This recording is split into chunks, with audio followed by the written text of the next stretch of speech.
السلام علیکم، میں ہوں جی آپ کا اپنا ڈاکٹر اکبر علی محسن کیئر کلک کے پلیٹ فارم سے۔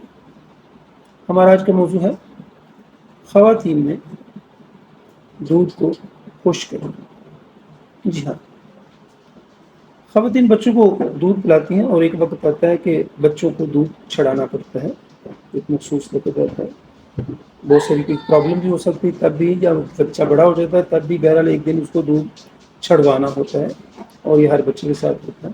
لیکن بچے اگر تھوڑے سے بڑی ہوں تو ضد بھی کرتے ہیں، ماؤں کو تنگ بھی کرتے ہیں، تو کچھ اور پرابلم بھی پیدا ہو جاتی ہے۔ لیکن جہاں ہمارا اس وقت جو ویڈیو ہم بنا رہے ہیں یہ ہے کہ اگر بچے کو دودھ چھڑا دیا جائے تو اس کے بعد جو باقی دودھ کی پیداوار ہے اس کو خشک کرنے کے لیے، کیونکہ بچوں کو دودھ چھڑانے کے بعد بھی دودھ کی پیداوار ویسی ہوتی ہے، دودھ بڑھتا رہتا ہے اور خواتین کو تنگی بھی ہوتی ہے، دودھ کا بخار بھی ہو جاتا ہے۔ تو دودھ کو خشک کرنے کے لیے ہمارے پاس ہے لیک کینڈم۔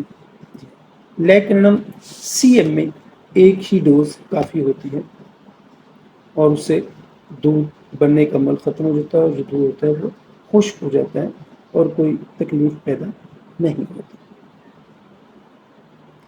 یہ تھی جی ہماری آج کی ویڈیو۔ ملتے ہیں کسی اور موضوع کے ساتھ کسی اور ویڈیو میں، تب تک کے لیے فی امان اللہ۔